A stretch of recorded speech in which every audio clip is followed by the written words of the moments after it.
وَالَّذِينَ هُمْ لِفُرُوجِهِمْ حَافِظُونَ إِلَّا عَلَى أَزْوَاجِهِمْ أَوْ مَا مَلَكَتْ أَيْمَانُهُمْ فَإِنَّهُمْ غَيْرُ مَلُومِينَ فَمَنِ ابْتَغَى وَرَاءَ ذَلِكَ فَأُولَٰئِكَ هُمُ الْعَادُونَ. 3 ayat about the same subject. You know what the subject is? Shamelessness. People who guard their privates.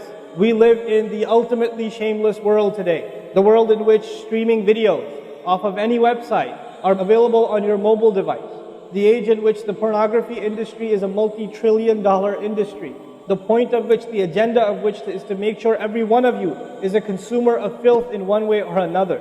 That every man, woman and child is exposed to this stuff, and they're hoping you are, so you become addicted to it, so you become yet another consumer. This is the gift of pornography to society. It's creating people, turning people into animals and perverts. And some of you unfortunately have that addiction. And you're watching this stuff online, and you're watching it and saving it on your apps and your mobile devices. And you don't feel bad about it anymore. You've justified it to yourself. And you feel bad about it once in a while, but you go back to it. And as you think, oh, well, at least I'm not hurting anybody. At least I'm not doing it to anybody else. I'm just watching this stuff. It's okay. But you know what's happening to you? Inside, your soul is being just gutted. You have no soul left inside of you. So your prayers are empty, and you can't even shed a tear in your salat because your heart is so devoid of the fear of Allah because of the filth you've been watching all this time. It's turned you from a human being into an animal. So you can't even look. A woman passes by, and you see a piece of flesh walking by. You don't see a human being walking by that deserves respect. You check everybody out and everything out. You're constantly gawking and staring. You have a hard time putting your eyes down. When you're on the subway, when you're on campus, when you're at work, you're walking down the street, you just can't help it. You see a billboard, you take a second look, you see a third look. You don't miss any opportunity to just violate your soul with your eyes. Addicted completely. And then you say, brother, how do I get khushu' and salat? What world are you living in? What world are you living in? Ayyuhal ikhwa, my brothers, specifically my brothers. And I know some sisters have this issue too. It's not a sad reality. This is a war. This is a war. This is more dangerous than any military war. This is the war that's destroying our souls. It's making its way into our home. It's making its way, if I want to protect my children from this stuff as much as possible. But when my child goes to school, and it doesn't matter if it's Islamic school, there's a very high statistical likelihood that someone, a friend, with their iPod, with their mobile device, will say, hey, look at this. It's a very realistic, thing nowadays. It's not far-fetched. And so I have to prepare my children for the filthy world that they're going to be brought up in. And there's no escape from this stuff anymore. There isn't. It's everywhere. It is everywhere. You have Islamic lectures followed up by, those YouTube puts those follow-up clips, and something will be filthy. Something will have to be filthy. And I don't think that's by accident. I'm not much of a conspiracy theorist, but I don't think that stuff is an accident. And what happens to you guys is you watch a video, you see something filthy, you click it, you click something else, and you end up watching disgusting things.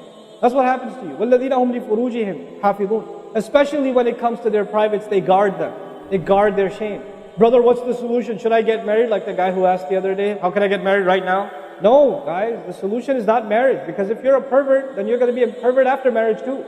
If you have no shame now, you will have no shame after marriage. Honestly. You think marriage is going to end your problems? No. Your problem isn't marriage. Your problem is spiritual in nature. Your problem is psychological in nature. You need help. You need to stop this. You need to stop hurting yourself like this. You will have nothing, there will be nothing left inside you. I just had an email from a teenager who's addicted to pornography, an anonymous email, 14, 15-year-old teenager. Says, I want to kill myself. I can't stop. I've been watching it since I was 11.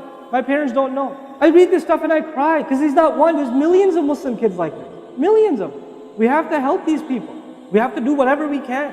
And we don't have the trillions of dollars of advertising to counter that.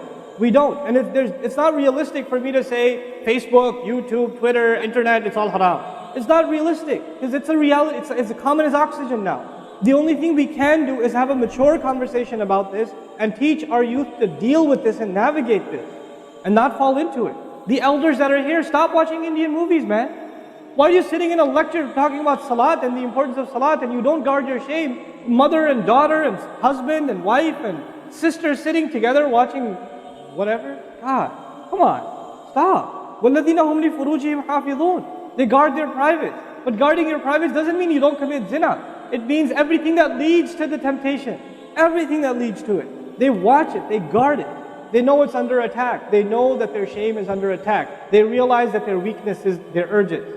Those urges that Allah put inside of us, that are so strong. Allah put them there for a reason.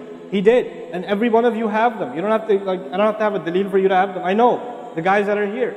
You all suffer that challenge every single day of your life. And you have to really go out of your way to guard yourself.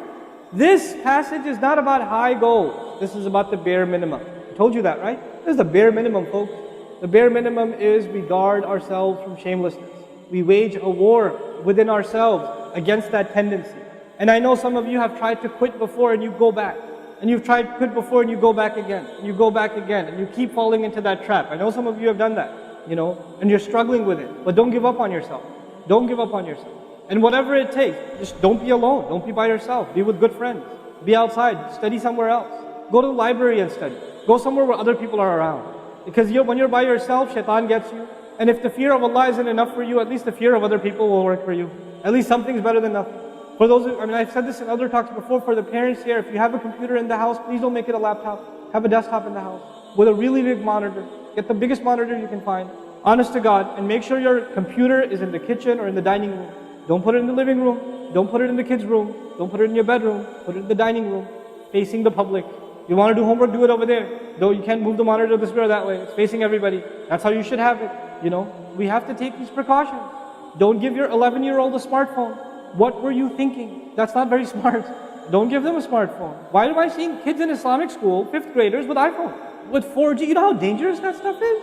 وَالَّذِينَ هُمْ لِفُرُوجِهِمْ حَافِظُونَ إِلَّا عَلَىٰ أَزْوَاجِهِمْ except upon their spouses, أَوْ مَا مَلَكَتْ أَيْمَانُهُمْ فَإِنَّهُمْ غَيْرُ مَلُومِينَ or what their right hands possess, then they're not to be blamed. Allah says we have these urges and we can execute those urges, we can release those urges, but to the halal spouse, to the spouse, our spouses. But outside of that, we can't. And by the way, when people get addicted to this sort of thing, and they get accustomed to it, or they get over and overly exposed to it, they have miserable marriages. And marriages start falling apart. They have this virtual idea of what pleasure means, and they don't find pleasure in their spouse anymore. And there's great fitna that comes into the family. It destroys homes, Muslim homes. That's what's happening in our world today.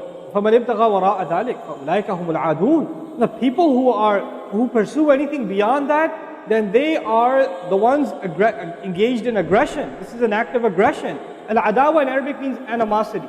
Allah says whoever pursues their urges to be fulfilled outside of the halal, outside of the marriage, whoever pursues that, then they are engaged in an act of aggression. The question is, aggression against who? Because when you say enemy, then you have to say enemy of who? If they've become an enemy, who have you become an enemy to? Allah didn't mention a maf'ul bihi, no jar majroor, nothing related to it. You know what that means? They are an enemy to themselves, their family, they become an enemy even to Allah's teaching. These are the kinds of people. The most important asset you and I have is our hearts. And this shamelessness destroys the heart. It destroys it. The most precious thing you and I have to preserve is our iman. And these filthy images are destroying your iman. They're tearing your iman apart. Don't let it happen to you. Do not let it happen to you. And I can only talk about this. I can't stop you from doing anything. And nobody else can. You will have to police yourself. You will have to control yourself. You'll have to make the decision, is my iman important enough? Is my salat important enough?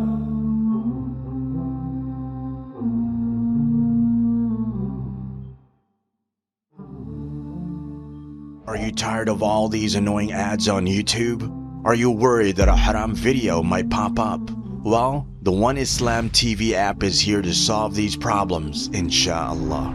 The One Islam TV app is 100% free of any ads and is safe to browse for your peace of mind. Watch or listen to lectures and lessons while you work, rest, or drive with your device switched off. Watch videos on demand or download videos and watch offline. Watch hundreds of high-quality produced Islamic reminders, Quran learning videos, stories of the prophets, and so much more. 2 to 4 new videos uploaded daily, inshallah. One Islam TV is 100% run and owned by Muslims, which means a small amount you pay for your subscription is a sadaqah jariyah, continuous charity for you as we use the funds raised to continue producing more beneficial videos and reminders, inshallah. The One Islam TV app is now available on Apple devices, Apple TV, Android devices, Android TV, Amazon Fire TV, and Roku, so you can watch on most devices and smart TVs. Download now for a free 7-day trial. May Allah reward you for supporting our work.